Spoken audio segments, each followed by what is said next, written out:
안녕하세요. 오늘은 대학교에서 발표를 하게 될 때 어떻게 하면 잘할 수 있을지에 대해서 간략하게 말씀드리겠습니다. 말하기 방법하고 사실은 유사한데요. 말하기 방법에 대해서는 다른 동영상들이 수없이 있기 때문에 생략하기로 하고요. 일단 대학교에서 발표할 때는 자기가 맡은 주제, 자기가 맡은 이야기거리가 과연 이게 어떤 내용을 가지고 처음에 시작해서 끝까지 가야 될지를 좀 고민을 많이 해본 다음에 발표 준비를 하는 게 맞는 것 같습니다. 예를 들어서 이런 거죠. 이거는 정해진 사실을 정확하게 알려주는 내용 것인가, 아니면은 자신의 생각이나 감정을 표현하는 게 좀 더 맞는 것인지, 이 주제와 소재에 따라서 일단 어떤 식으로 말을 해야 될지를 고민을 하신 다음에 그 다음에 발표 준비를 본격적으로 하는 게 맞는데요. 당연히 준비를 많이 한 사람이 무조건 유리하게 돼 있고요. 어느 말하기나 마찬가지로 준비를 많이 한 사람이 유리하게 돼 있고요. 만약에 15분을 발표한다고 하면은 저 같은 경우는 10분 정도 발표하고 그냥 마무리 지을 것 같고요. 만약에 30분을 발표한다 그러면 20분에서 25분 정도 발표하고 끝낼 것 같습니다. 보통 발표를 하다 보면은 예상된 시간보다 길게 말씀을 하거든요. 특히 내가 아니라 다른 사람이 그렇게 한다고 하면은 정작 내가 말할 때는 시간이 부족해서 많은 것을 전달할 수 없는 경우가 상당수 있습니다. 그래서 저 같은 경우는 옛날로 돌아간다고 하면, 옛날에 대학생으로 돌아간다고 하면 시간을 많이 줄여서 발표를 할 것 같고요. 어떻게 하든 간에 요약을 잘하는 게 이 대학교에서 발표할 때는 핵심적인 얘기입니다. 그것이 감정을 표현하든 어떤 사실을 전달하거나 자신의 의견을 이야기할 때 최대한 요약, 정리하는 그런 느낌이 든다고 하면 그 발표는 상당히 성공적이라고 볼 수 있습니다.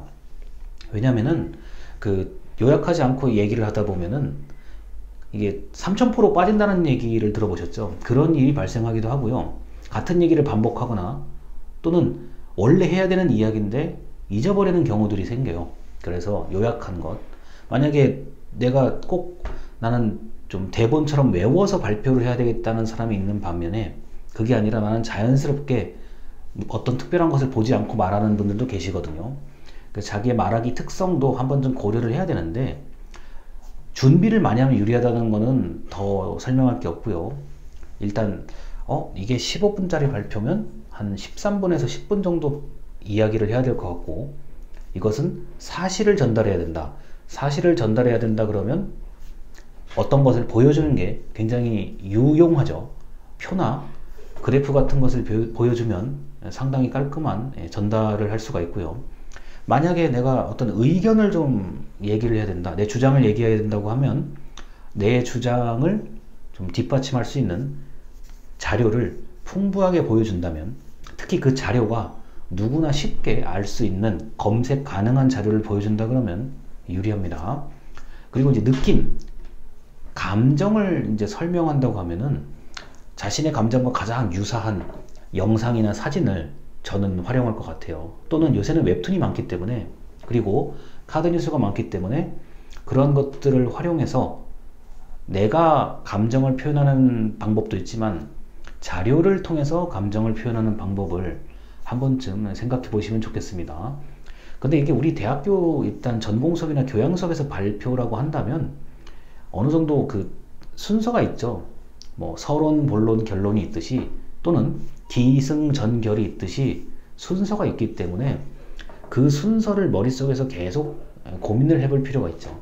그리고 만약에 이게 내가 혼자 준비하고 내가 혼자 발표하는 게 아니라 어떤 많은 조별 발표라고 하죠. 조별 발표를 하게 될 경우는 조원들에게 한 번쯤 시연해 주는 것도 좋은데, 이게 한 번에 만나기가 힘들어요. 제가 해보니까, 예전에도 해보니까 똑같은 시간에 만나기가 쉽지가 않아 가지고 요새는 우리가 카카오톡이라든가 다른 수단을 통해서 짤막하게 영상을 좀 만들어서, 또는 음성만 녹음해서 같은 조원들에게 보내는 것도 좋은 방법입니다. 왜냐면은 굳이 그 사람의 모습을 보지 않더라도 음성을 듣고, 마치 라디오 듣듯이요, 음성을 듣고 이 사람이 얼마나 준비를 잘하고 또는 빠진 게 있는지 뭐 더 추가할 게 있는지를 어느 정도는 짐작할 수 있기 때문에 제가 지금 다시 한다 그러면은 같은 조원들에게 음성을 녹음해서 좀 이렇게 보여주고 들려주고 제가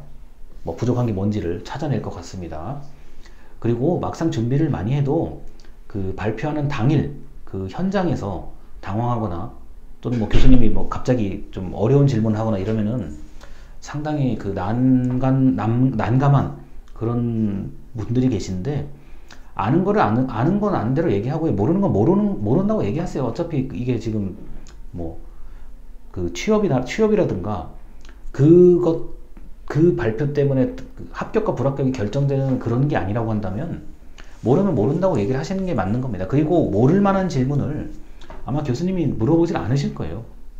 보통은 적당하게 얘기하시고 마는데, 다시 말씀드리지만 이 시간 그리고 요약 정리 그리고 내가 어떤 식으로 말을 해야 될지를 머릿속에서 구상하는 작업을 좀 많이 해보신 다음에 본격적으로 발표 준비를 하시길 바라겠습니다. 이상입니다.